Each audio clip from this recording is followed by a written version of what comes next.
इन दिनों में एक प्रश्न बहुत बड़ा जो देश के दानिशमंद लोग हैं, जो बुद्धिजीवी है, उनके भीतर में और मेरे मन में भी एक बहुत बड़ा प्रश्न उठ रहा है। आज हमारा देश इतना महान ऐतिहासिक परंपरा रखने वाला एक महान देश जो हमारा भारत है, एक प्रश्न, मौलाना जरा गड़बड़ कम करना था। तो ठीक है, थोड़ा गड़बड़ बंद करो जीवन। इतने महान देश का आज का हमारा देश का लक्ष्य क्या है? भारत का कोई गोल, कोई लक्ष्य है या भारत अपना लक्ष्य खो बैठा है? ये प्रश्न मुझे खाया जा रहा है कई दिन से। ये कौन है भाई? तो एक बात को हमें समझना जरूरी है। सबसे पहले मैं आपसे एक प्रार्थना करूंगा, जो मैंने नांदेड़ में भी किया था, लोहा में भी किया था, आज फिर एक बार अपनी बात को दोहराता हूं। जितने भी सभा में लोग आए हुए हैं, मैं आपसे प्रार्थना करता हूं, मेरे जो भी बात है यहीं सुन के यहीं इसको भूल मत जाइए। आप अगर शहर से हो, आपके बस्ती में जाने के बाद, आप अगर देहात से हो, अपने गांव जाने के बाद, अपने लोगों के भीतर इसका चर्चा जरूर कीजिए और सच जानने का कोशिश कीजिए। इतना मैं आपसे प्रार्थना करता हूं। आज मैं जो भी कहूंगा, क्या ये अच्छा है, बुरा है, देश के लिए, हम सबके लिए, जरूर अपने अपने गांव में या शहर के अपने अपने बस्तियों में अपने साथियों के साथ, अपने घर वालों के साथ, अपने बस्ती वालों के साथ दया करके चर्चा कीजिए, ताकि बात निकल आ जाएगी। सत्य क्या है, हकीकत क्या है, हमें समझ में आ जाएगी। अगर भारत अपना लक्ष्य खो बैठा है, गुमराह होकर भटक रहा है, तो कहां पहुंचेगा देश? इतनी बड़ी जनसंख्या, सारे दुनिया में सबसे बड़ी आबादी, बिना लक्ष्य का समाज, बिना लक्ष्य का देश का अंजाम क्या होता है और वह कहां पहुंचता है? ये किसका पाप है? हो क्या रहा है देश में? कुछ होना है या ऐसे ही पड़े सड़े रहना है? बात, सवाल हमारे सामने यह है। भारत का कोई नया लक्ष्य, कोई नया चेतना, एक नई सवेरे का स्तर, एक नई उमंग से आगे बढ़ना है या ऐसे ही पड़े रहना है? सवाल इस बात का है। 75 साल हो गए, देश आजाद हो गए। मैं सुन रहा था आज सुबह से, यहां से हमारे जीवन रेड्डी एमएलए, हमारे वेणुगोपालाचार्य जी, हमारे पाटिल साहब, जितने भी लोग हैदराबाद से आके यहां काम कर रहे थे, वो लोग मुझे मैसेज भेज रहे थे। मुकामी लोगों से भी मेरा बात हुआ। शहर में 8 दिन में एक बार पानी आता है। प्रकाश पोहरे जी, जो देशोन्नति के मालिक है, मेरे साथी है, अकोला से आए हैं, उनसे भी मैंने मालूम किया तो वो भी कह रहे थे कि अकोला में भी यही हालत है। फिर कहां ठीक है? महाराष्ट्र राज्य में इतने नदियां निकलते हैं, शायद ही किसी राज्य से हिंदुस्तान में नहीं निकलते। गोदावरी है, कृष्णा है, पेनगंगा है, वेनगंगा है, मंजीरा है, भीमा है, घटप्रभा है, पंचगंगा है, मूला है, प्रवरा है, कितने कितने नदियां निकलते हैं। इतने नदियां निकलने वाले एक बलवान financial capital of India, Mumbai साथ रखने वाले राज्य पीने का पानी नहीं दे सकता? ऐसे हालात में भी हम लोग क्या मुतमैन हैं? दया करके सोचिए, जनता क्या मांग रहे है? कोई सोने का ईंट थोड़ी मांग रही है, चांद सितारे थोड़ी मांग रहे हैं। पीने का पानी भैया। इतनी लंबी लंबी भाषण के बाद, इतनी सरकारें बदलने के बाद क्या हंगामा, सियासी हंगामा देखने के बाद पीने का पानी तक हमको फराहम नहीं होता। ऐसी भारत आगे भी रहना चाहिए या बदलना चाहिए? बेरोजगारी बढ़ रही है, लाखों उद्योग बंद हो रहे हैं, लाखों श्रमजीवी जो उसमें काम करते हैं, कामगार लोग रोड पे आ रहे हैं, और देश में पूरा जातिवाद, धर्मवाद, लिंग भेद खेल रहे हैं हमारे आंखों के सामने। रोज बरोज हम देख रहे हैं। जो धनवान है, अमीर है, और अमीर होते जा रहे हैं। एक ही साल में 10 लाख 12 लाख करोड़ के करोड़ोपति अरबोपति बन रहे हैं। जो गरीब है और गरीब होते जा रहे हैं। ये सब कड़वे सच है, आपके हमारे आंखों के सामने है। ये कोई मैं कहानी नहीं बता रहा हूं, जो रोज हमारे को देखने को मिलता है। ये कोई माने या ना माने, ये कड़वा सच है। ये सारे जो भी चल रहा है, ऐसा ही चलना चाहिए या इसका कुछ इलाज होना चाहिए? इलाज होना चाहिए। किसी भी देश में कभी कोई बीमारी लगती है, कभी कोई बीमारी लगती है, सुधारने वाले डॉक्टर होते हैं उस समाज के, उस देश के दानिश्वर, बुद्धिजीवी, उस देश के, उस समाज के युवा शक्ति, जिनके पास खून, जिनके खून में ताकत होता है, यही डॉक्टर्स होते हैं।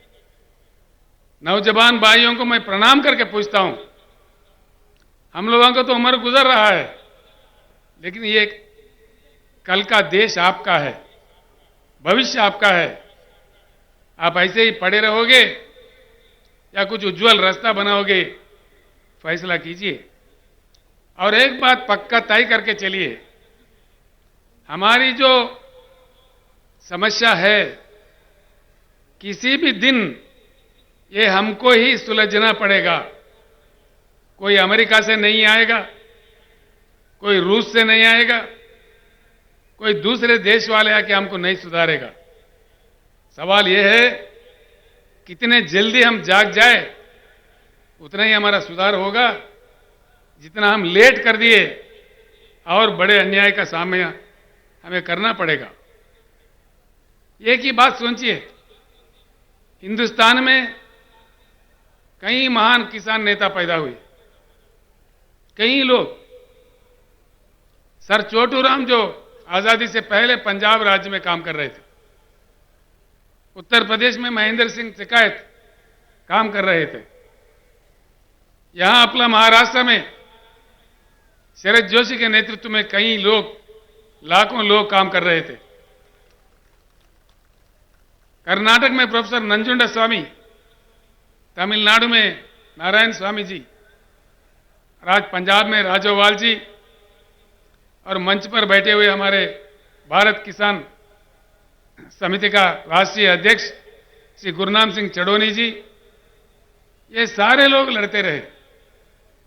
आखिर एक बात सोचिए, हिंदुस्तान में अगर लोकतंत्र है, लोकशाही है, तो 13-13 महीने किसानों को क्यों दिल्ली में, देश के राजधानी में धरना करना पड़ता है? कितनी दुर्भाग्यपूर्ण है। ये क्या स्थिति है? ये लोकतंत्र है? 13 महीने के बाद, 13 महीने के दौरान में 750 किसानों का मृत्यु हो गया। 750 लोगों को मरने पड़ते हैं इस देश में, जिसमें लोकतंत्र हम कहते हैं। ये क्या तमाशा हो रहा है देश में? उसके बाद प्रधानमंत्री खुद माफी मांगते हैं, कानून वापस लेते हैं।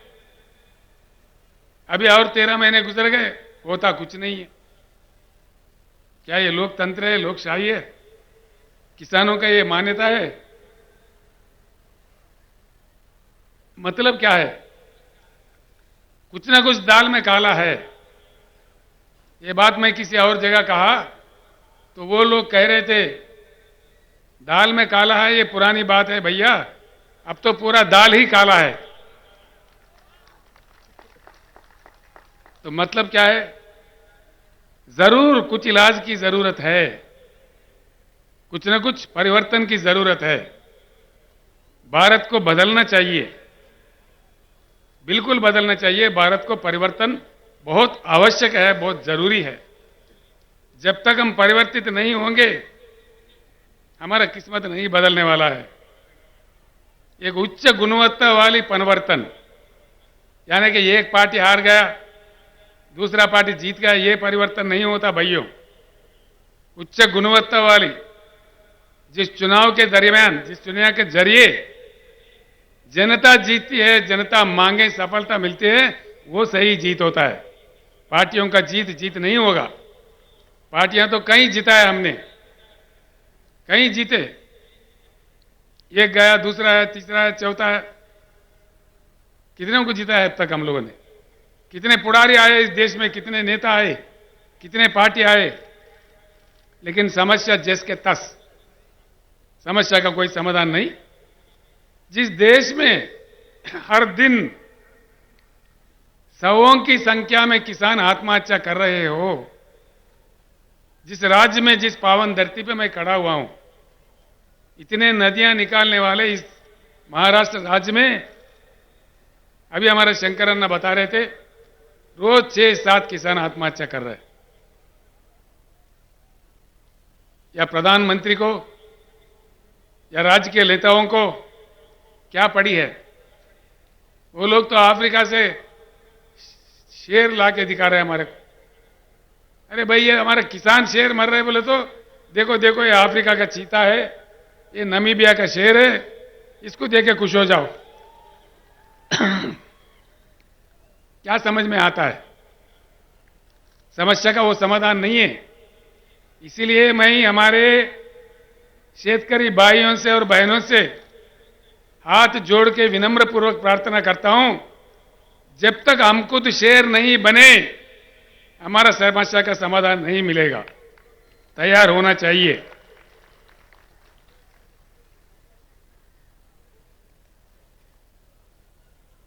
भारत को परिवर्तन होना होगा।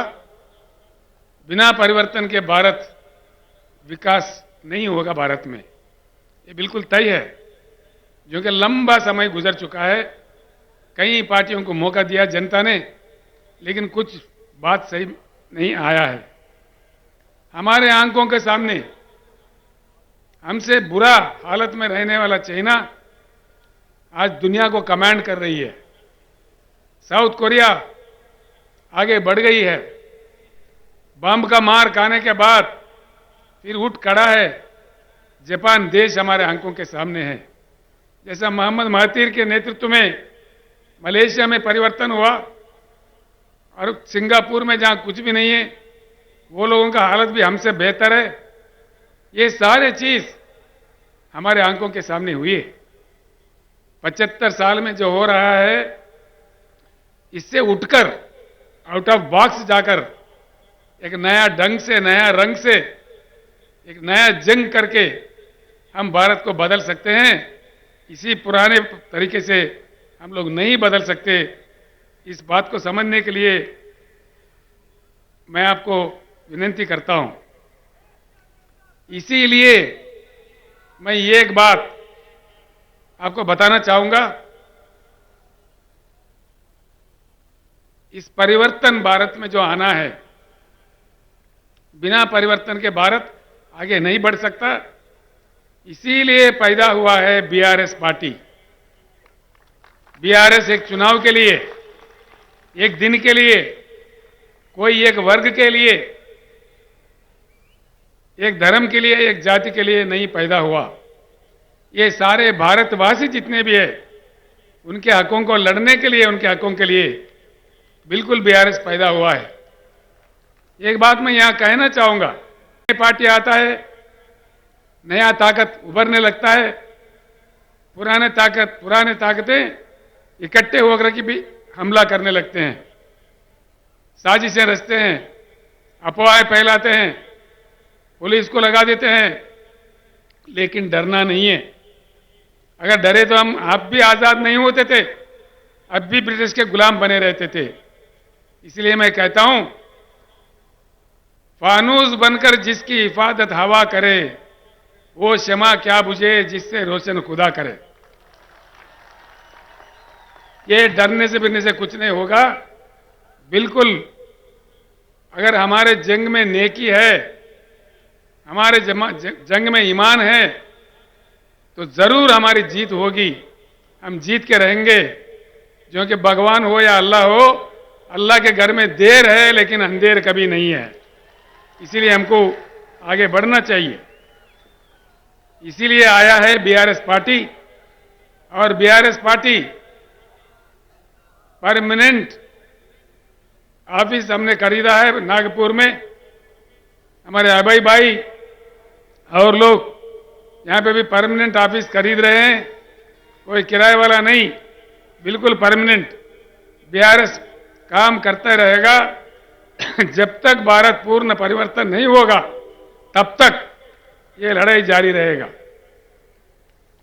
भाइयों, मैं आपका ज्यादा टाइम मतलब नहीं लूंगा, दो बातें मैं समझा दूंगा आपको, सिर्फ 2-3 बातें, ये समझने की बात है। एक अजीब बात है, पानी नहीं है शहर में।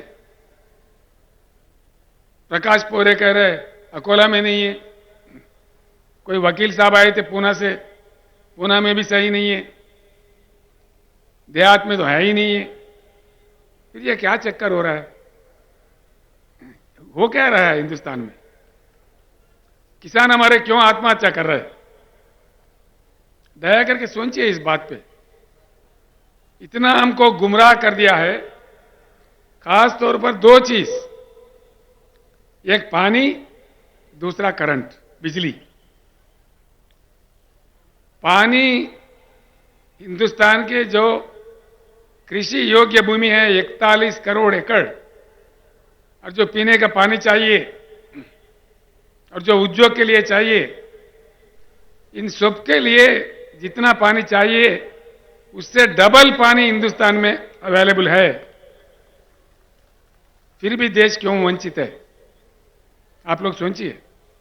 ये नहीं है कि पानी नहीं है, फिर क्या नहीं है? राजनेताओं का इच्छा शक्ति नहीं है, देश के प्रधानमंत्री का इच्छा शक्ति नहीं है, राज्यों के मुख्यमंत्रियों का इच्छा शक्ति नहीं है। बस चल रहा तो चला रहे, भगवान के भरोसे चल रहे। ये कब तक चलेगा? ये किसानों का आत्महत्या रुकना चाहिए, ऐसे हम शमशान जाते रहे। बस इसमें खास तौर पर पहले से लेकर अब तक, एक नेहरू साहब के जमाने में कुछ मनसूबा बनते थे, कुछ प्लानिंग होता था, उसके बाद में केंद्र सरकार जो भी पार्टी का बने, जो भी बने, उनके नालायकपन से आज देश सफर कर रहा है, इसमें कोई शक नहीं है। देश में जो उपलब्ध है पानी, जो हमारा अपना संपत्ति है, जो जनता के हक में है, ये समंदर में बहे जा रहे हैं और हमारे सरकारें तमाशा देख रहे हैं।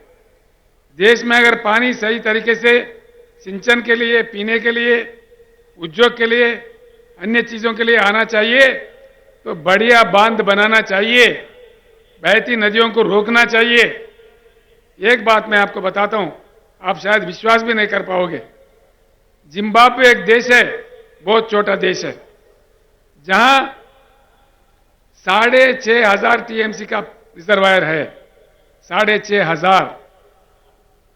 पैटर्न जो जायकवाड़ी है, यहां से नजदीक में है, आप तमाम लोग देख चुके हैं। 100 टीएमसी है उसका, यानी कि जिम्बाब्वे जो रिजर्वायर की मैं जिक्र कर रहा हूं, वो 2.5 टन से 65 बार बढ़ा है, 65 बार। हिंदुस्तान बाढ़ भी देख चुका है, सूखा भी देख चुका है। तो जिम्बाब्वे जैसा हमारे पास कम से कम 3-4 रिजर्वायर तो होना चाहिए देश को बाढ़ से बचाने के लिए, सूखा से बचाने के लिए, लेकिन नहीं करते। पानी का तमाशा, पानी रखते हुए देश को नहीं दिया जा रहा है। इसके बीआरएस का ये लक्ष्य है, पूरे देश में आज जो पानी की पॉलिसी है उसे बंद करना चाहिए। नया रचना, नया कानून जब तक नहीं लाया जाएगा ये तमाशा ऐसा चलते रहेगा। हमारे खेते प्यासे रहेंगे, हम प्यासे रहेंगे, हमारे लोग भी 8 दिन के बजाय 15 दिन भी हो सकता है शहर में, फिर और बुरा हालत भी हो सकता है। इसीलिए आप सोचिए, एक बहुत अहम बात है, पानी को समझने में हमारे देश अभी भी पीछे है। पानी एक ऐसी चीज है जो किसी फैक्ट्री में नहीं बनाया जा सकता। पानी को इंसान नहीं बना सकता। पानी खुदा का, भगवान का देन है जो अपने आप में आता है, प्रकृति देता है। बहुत ही मूल्य चीज है, उसको बहुत सेफ तरीके से इस्तेमाल करने का विद्या कई देशों ने सीख लिया है, लेकिन हमारे देश में नहीं सीखते, ना समझते, ना सुनते। तो इसीलिए पानी का पूरी पॉलिसी बदलना चाहिए और हर चीज के लिए भरपूर पानी। मैं ये एक बात कहता हूं भाइयों, दोस्तों, महाराष्ट्र में बीआरएस सरकार बनाई है, 5 साल के अंदर हर घर में नल के साथ पीने का पानी मिलेगा, ये मेरा वादा आपके साथ है। हर शहर में, हर छोटे से छोटे गांव में, जो आज तेलंगाना राज्य में मिल रहा है, हमने किया है वहां पे। हर घर में, हैदराबाद के जो बड़े अमीर, बड़े बड़े धनवान, अरबोपति रहने वाला जगह जो जुबली हिल, बंजारा हिल्स है, वहां का पानी वहां के अमीर जो पीते हैं, आदिलाबाद जिला का गोंड भी वही पानी पी रहा है। और ये बात महाराष्ट्र में भी संभव है।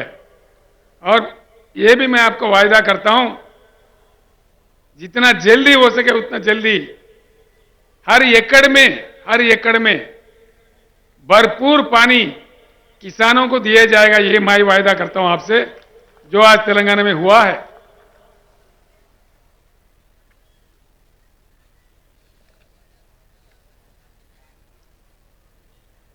मैं इसीलिए कहता हूं, हमारे पानी समंदर में ना बहते हुए हमारे खेतों पर आ जाए, हमारे खेतों का प्यास बुझाए और हमारे पीने के लिए भरपूर पानी हमें मिले, हमारे अन्य चीजों के लिए मिले, ये करना बहुत जरूरी है।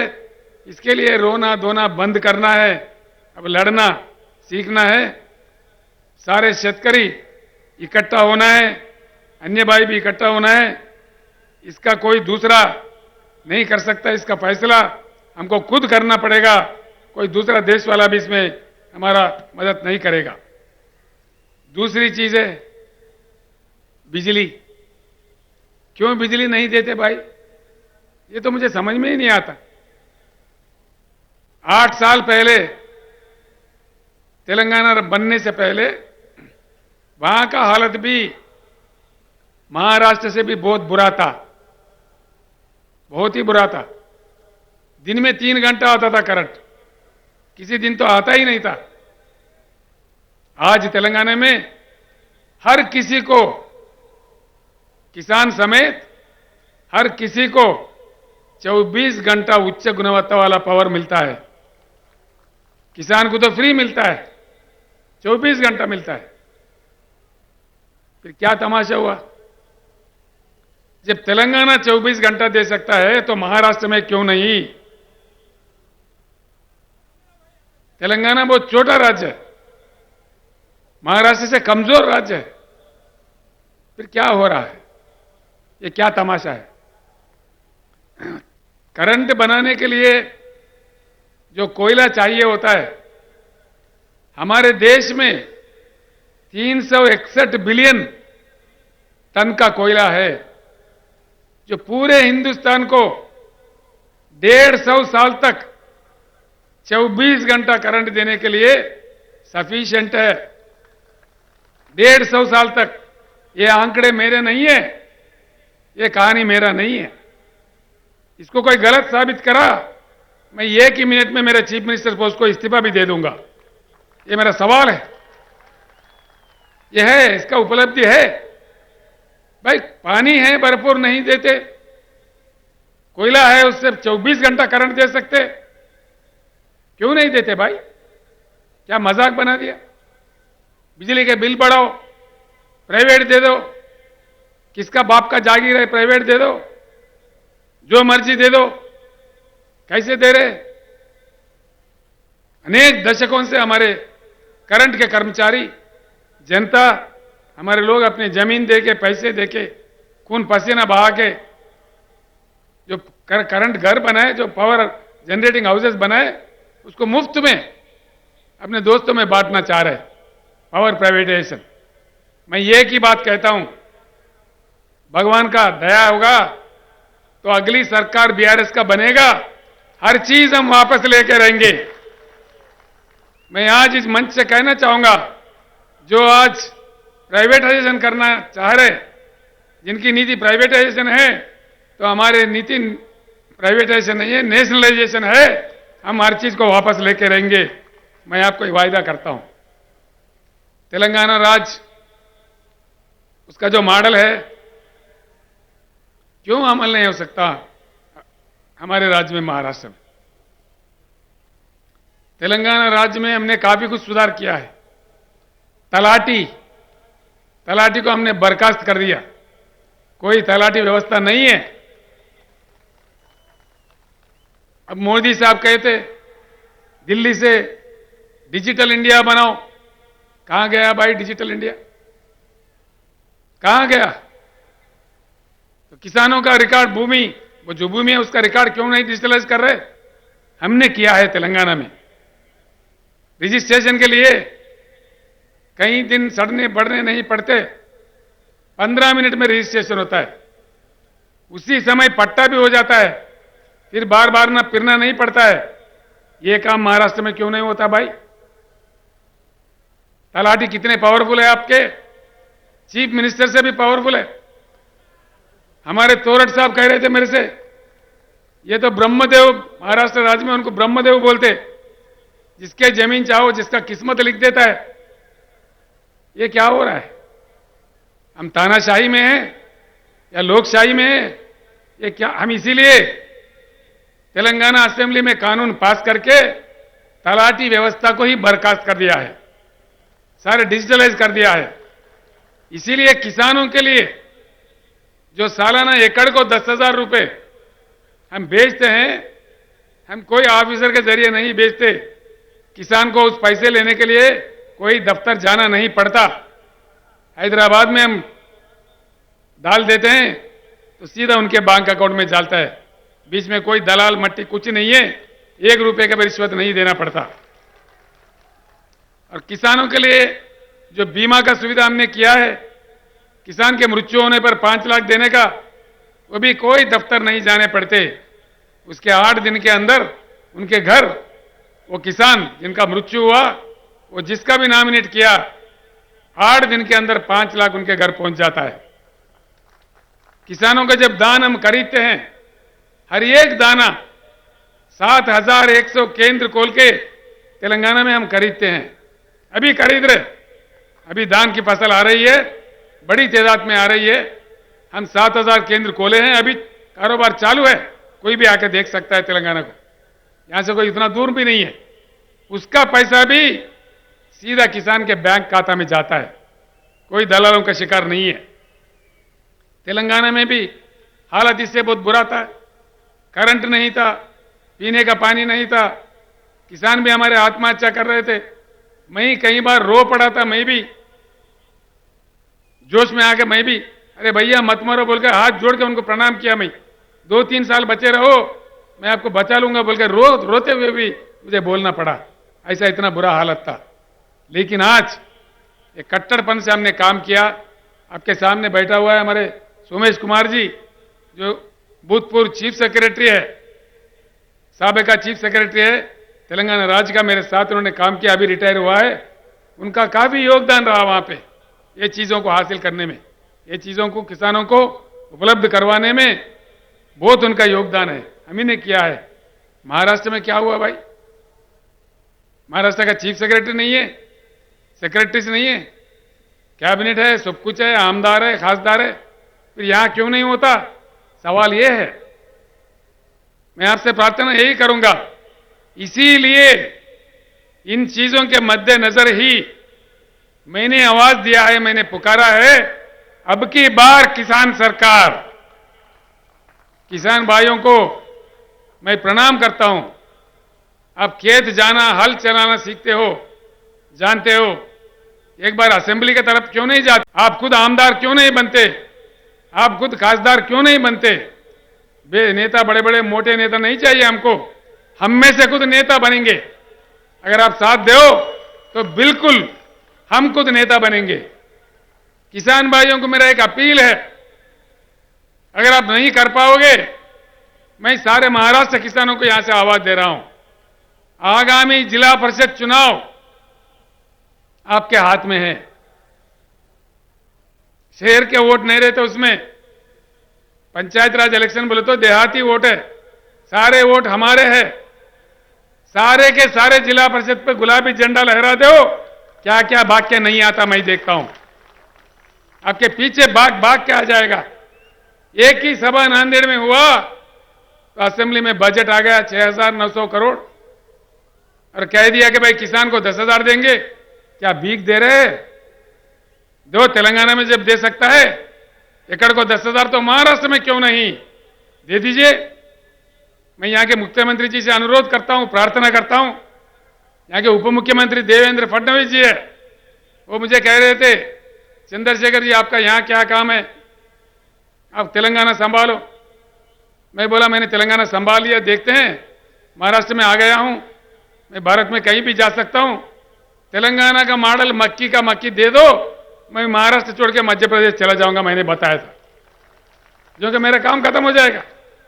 किसानों का जो मेरा मिशन है बीआरएस का, वो मेरा खत्म होगा और मैं सीधे ही मध्य प्रदेश चला जाऊंगा।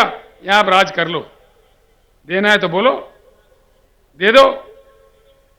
क्या बात है, महाराष्ट्र में धन की कमी नहीं है, मन की कमी है। धन बहुत कुछ है, तेलंगाना से ज्यादा धन है, अगर चाहे तो दे सकते हैं, क्यों नहीं देते? मैं इसीलिए मैं आपको तरकीब बता रहा हूं, मंत्र बता रहा हूं। सीधी उंगली से नहीं आता घी तो टेढ़ा उंगली से निकालना चाहिए और समझदारी से हमको काम लेना चाहिए। क्योंकि जो भी बात है हमको गुमराह करते, डिजिटल इंडिया बोलते, मेक इन इंडिया बोले। यहां इस शहर में कितने चाइना बाजार है भैया? 100 के ऊपर है मेरे ख्याल से। गली गली में एक चाइना बाजार है। मेक इन इंडिया में सच्चाई है तो भारत बाजार रहना चाहिए ना, चाइना बाजार क्यों आ रहा है? किधर गया मेरा भारत बाजार? सब जोक करते हैं लोगों से, मजाक करते हैं, अपने मजाक उड़ाते हैं। Make in India joking India हो गया, डिजिटल इंडिया का एक मजाक हो गया। तो देख लीजिए, सोचिए मैं जो कह रहा हूं, पूरा तेलंगाना मॉडल यहां हासिल करना है तो जिला परिषद चुनाव में आप एकदम गुलाबी झंडा लहरा दीजिए। सारे भाग भाग के आ जाएंगे, दिल्ली से, मुंबई से, सब भागने लगेंगे गांव में। ये आप कीजिए। दूसरा भी एक बात है जो मैं आपके सामने रखता हूं। दलित भाई है हमारे, आदिवासी भाई है, किसान भाइयों की समस्या है। दलित भाई कब तक रहे ऐसे गरीब बने रहे? क्या उनकी किस्मत में यही है? हजारों साल से उनको हम सताए। आज देश का फर्ज बनता है उनके पीछे खड़े रह के उनके भी विकास के लिए काम करना, हर व्यक्ति का, हर भारतीय का फर्ज बनता है। इसको हमें गर्व से स्वीकारना चाहिए। दलित भाई हमारे भाई है, इसीलिए हमने दलित बंधु काम भी शुरू किया है।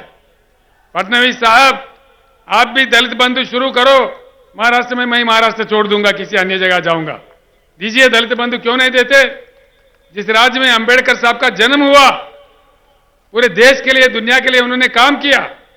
इसीलिए हमने अंबेडकर जी के यादगार में, उनके पूरे भारत में प्रतिष्ठावान 125 फुट वाला उनका मूर्ति वहां खड़ा किया हैदराबाद में। और अब हैदराबाद, तेलंगाना का जो मंत्रालय है, उसका नाम भी डॉक्टर BR अंबेडकर मंत्रालय रख दिया हमने। ये काम हमने किया है, ये काम होना चाहिए।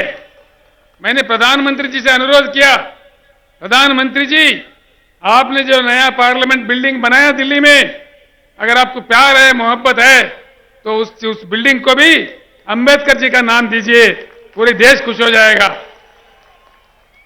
ये मैं अनुरोध करता हूं।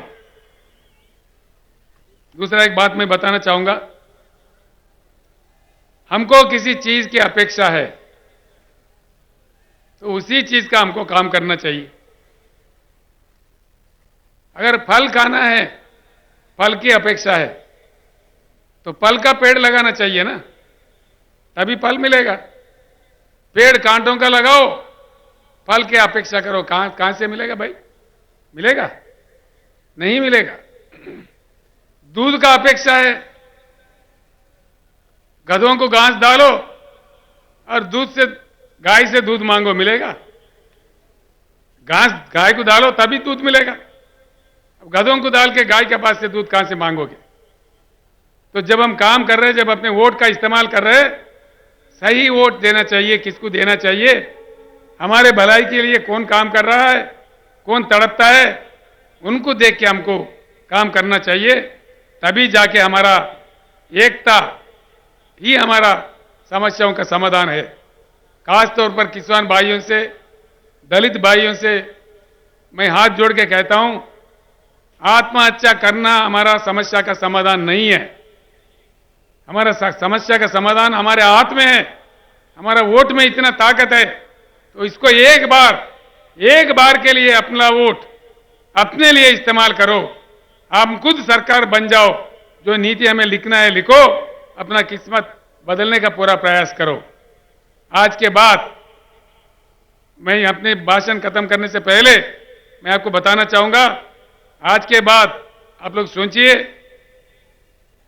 अपनी जाति किसान जाति होना चाहिए, अपना धर्म शेतकारी धर्म होना चाहिए, अपना अस्त्र शस्त्र अपना वोट होना चाहिए, अपना लक्ष्य किसान सरकार लक्ष्य होना चाहिए, शेतकारी सरकार शेतकारी राज लक्ष्य होना चाहिए।